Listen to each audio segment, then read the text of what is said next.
Sir, আমাকে ক্ষমা করবেন স্যার, কিন্তু আমি আপনার এই কথাটা মানতে পারবো না। স্যার, আমি আপনাকে এতদিন আমার ঈশ্বরের জায়গায় বসিয়েছি, তাই আমি আপনাকে ছাড়া আর কারোর সঙ্গে কাজ করতে পারবো না। কিন্তু শুভ, পদত্যাগ করা মন্ত্রীর হাতে আর কতটুকু কাজ থাকে? আপনি কি আমাকে কাজ থেকে তাড়িয়ে দিতে চাইছেন স্যার?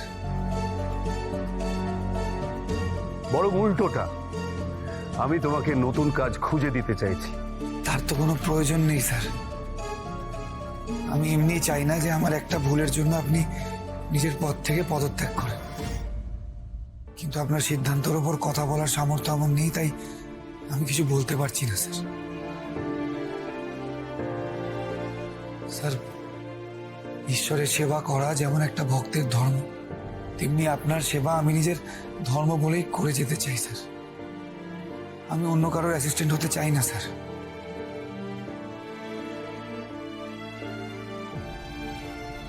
তার মানে শুধুমাত্র তোমার জন্য দুজন মানুষের জীবন নষ্ট হয়ে যাবে শাওন?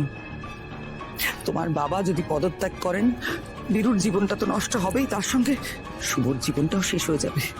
কেন জানো? ওর তো চাকরিটাই থাকবে না, আর শুভর যদি চাকরিটাই না থাকে তাহলে ওর পরিবার কি করবে?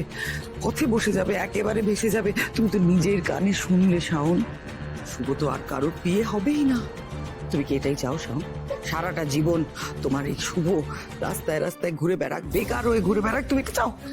না, আমি চাই না, কিন্তু আর কিন্তু বলার কোনো সময় নেই। তুমি তাড়াতাড়ি যাও। যাও, কি তোমার বাবাকে বলো যে তুমি বিয়েটা করবে, সময় থাকতে থাকতে তুমি সিচুয়েশনটা সামলাও, তুমি বাঁচাও, যাও।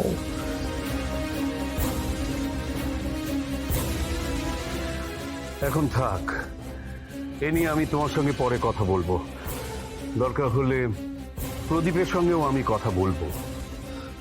তাতে লাভ নেই স্যার, কারণ আমি জানি বাবাও একই কথা বলবে।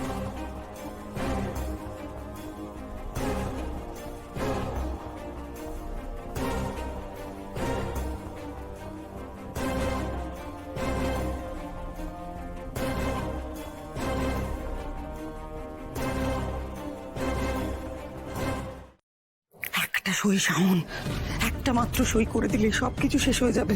ভালো করে ভেবে দেখো, তোমার বাবা এত বছরে যা পরিশ্রম করেছে সব শেষ হয়ে যাবে। তোমার বাবার অর্জন করা সমস্ত সম্মান সবকিছু ধুলোয় মিশে যাবে। যাও, তোমার বাবাকে কি আটকাও? আরে খবর একটা দেখাচ্ছে ওই মেয়েটার সাথে শুভর কি চলছে সেটা সবাই জানে। নেকা না তুমি কিচ্ছু জানো না। আর তুমি এখন ওটা নিয়ে পড়ে আছো?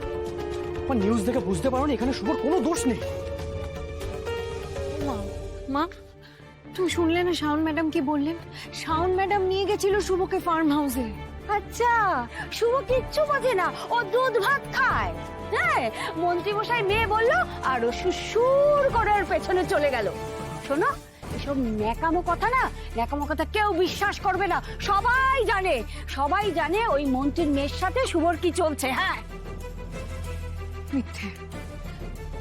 মিথ্যে এটা আমি বিশ্বাস করি না।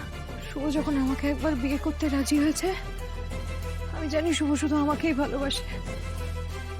কিন্তু সে কথা কি ও তোকে নিজের মুখে বলেছে? দেখো, আমি বৃষ্টি আর আমার পরিবারের জন্য সব করতে রাজি, কিন্তু তার জন্য তোমায় মিথ্যে বলে ঠকাতে পারবো না। তাই আমি তোমাকে আগে থেকেই জানিয়ে দিলাম যে আমি তোমাকে ভালোবাসি। বলেনি তো, বলবে কি করে? হ্যাঁ, ওর মনে তো ওই বড় লোকের মেয়ে আছে। তোমার চাওয়া না চাওয়াতে কিছু হবে না শাওন। আমি যে সিদ্ধান্ত নিয়েছি সেটা কারো কথাতেই বদলাবে না। কিন্তু এই সিদ্ধান্ত নেওয়ার কারণটা তো আমি। আমার ভুলের জন্য তুমি তোমার ক্যারিয়ার স্যাক্রিফাইস করছো, আমার ভুলের জন্য লোকে তোমার দিকে আঙুল তুলছে। তোমার এই প্রথমবার সবার সামনে মাথা নিচু করতে হচ্ছে। যার নামে লোকে জয়ধ্বনি দিত, আজ তার নামে সবাই ছি ছি করছে শুধু আমার ভুলের জন্য। আমি জানি হাজার ক্ষমা চাইলেও এই ভুল আমি মুছতে পারবো না, কিন্তু অন্তত আমার ভুলের সাজা যাতে তোমাকে না পেতে হয় সেটুকু তো আমি এনশিওর করতে পারি। শাওন, তুমি খুব ভালো রাজনীতিবিদ বাবা, এই রাজ্যের সবচেয়ে যোগ্য, সবচেয়ে সফল শিক্ষামন্ত্রী তুমি। তোমার নিজের পথ ছেড়ে দেওয়া মানে এই সমাজের ক্ষতি, লক্ষ কোটি ছেলে মেয়েদের ভবিষ্যতের ক্ষতি।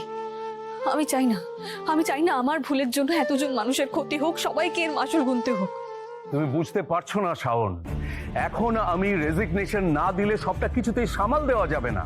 কিন্তু স্যার, যদি রেজিগনেশন দিয়েও সামলানো না যায়, আবার যদি আপনার দিকে আঙুল ওঠে, তখন তো বাবা আর মেয়ে কথা বলছে, তার মধ্যে কেন তুমি কথা বলছো? প্লিজ, তুমি বীরুর বিয়ে হিসেবে তোমাকে যে শেষ কাজটা বীরু দিয়েছে সেটা দয়া করে একটু করো, সেটা খুব গুরুত্বপূর্ণ। প্লিজ তুমি এখন এসো। হ্যাঁ, যাও শুভ, কাজটা সত্যিই জরুরি।